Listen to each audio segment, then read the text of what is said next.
C'est à 8h30 précise que l'avion transportant la délégation ministérielle conduite par le Premier ministre chef du gouvernement a atterri à l'aéroport international Ahmed Sékou Touré de Conakry. À son arrivée, le Premier ministre est accueilli par son homologue guinéen Amadou Ouriba et la communauté malienne vivant en Guinée. Le Premier ministre et son homologue guinéen ont eu un premier entretien à l'aéroport. Cap ensuite sur la primature où les deux personnalités ont eu une rencontre élargie consacrée aux enjeux régionaux, à la stabilité sous-régionale ainsi qu'aux perspectives de collaboration renforcées entre les deux pays. Après avoir transmis les salutations du président de la transition, le général d'armée Assimi Goïta au président et au peuple guinéen, le Premier ministre a révélé l'objet de sa mission sur instruction du chef de l'État. Sur la table, 8 dossiers en instance auprès des autorités guinéennes. Des dossiers qui concernent plusieurs secteurs du développement.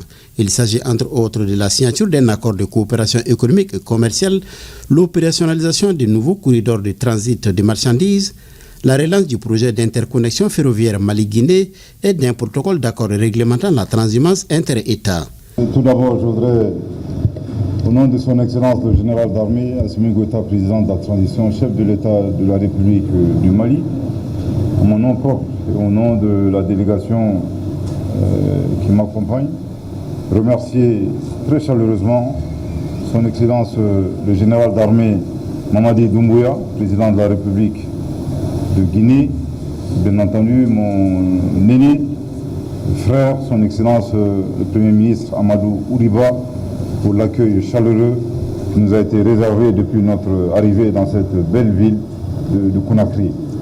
Et à l'issue de cette séance de travail, nous sommes très satisfaits par rapport aux réponses qui nous ont été données, réponses très pertinentes par son Excellence le Premier ministre Amadou Ouriba et les ministres de la partie guinéenne.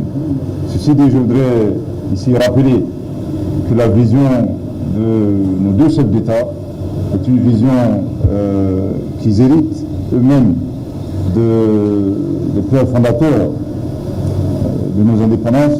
Je voudrais ici mentionner son Excellence Feu, le président Ahmed Sékou Touré, et son Excellence Feu, le président Modibo Keïta, qui ont tracé un sillage.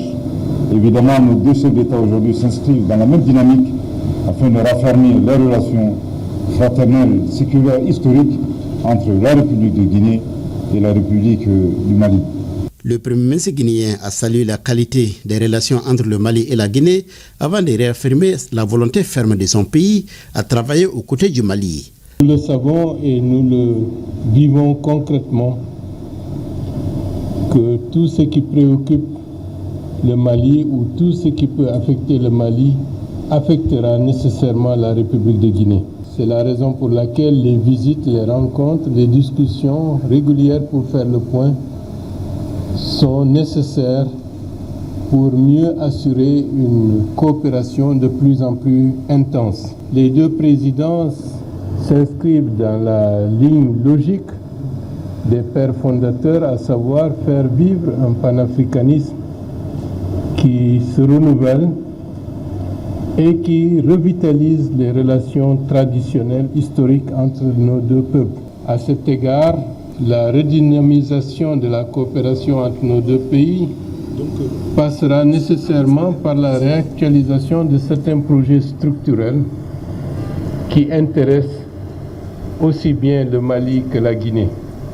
Le point de presse qui a été animé après la rencontre a permis au Premier ministre d'évoquer la récente crise du carburant au Mali.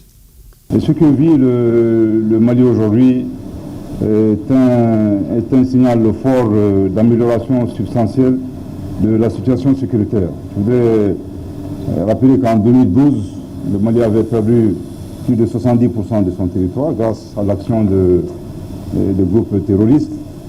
Depuis 3 ans, par la grâce de Dieu, nous avons pu inverser la tendance grâce à l'engagement de nos vaillantes forces de défense et de sécurité sous le leadership très éclairé du chef suprême des armées, son Excellence le général d'armée Assimi Goïta, président de la transition, chef de l'État. Je voudrais vraiment vous inviter à remettre la crise du carburant dans ses proportions réelles. Et effectivement, il est également important de rappeler que ce changement de mode opératoire des groupes terroristes est un indicateur du fait que ces groupes aujourd'hui sont sous pression forte des forces armées maliennes en collaboration avec les autres forces de la Confédération des États du Sahel. En tout cas, nous dénonçons avec force la guerre informationnelle, la propagande à laquelle le Mali a été victime. Je pense que nous avons suivi ici tous avec une profonde indignation des scénarios dignes de fiction, sur le fait que Bamako serait entouré. Je voudrais vous rassurer que Bamako n'a jamais été menacé par les groupes terroristes et aujourd'hui, les groupes terroristes n'ont aucune capacité ni de menacer Bamako ni aucune autre région du Mali. Et malheureusement, dans cette guerre de désinformation, il y a certaines presses, il y a certains organes de presse qui se distinguent négativement. Et malheureusement, Radio France Internationale, qui est à la base de cette question, en fait partie. Le Premier ministre est accompagné dans cette mission par 4 membres du gouvernement, le ministre de la Défense et des anciens combattants, le ministre de l'Économie et des Finances, le ministre des Transports et des Infrastructures et enfin le ministre de l'Élevage et de la Pêche.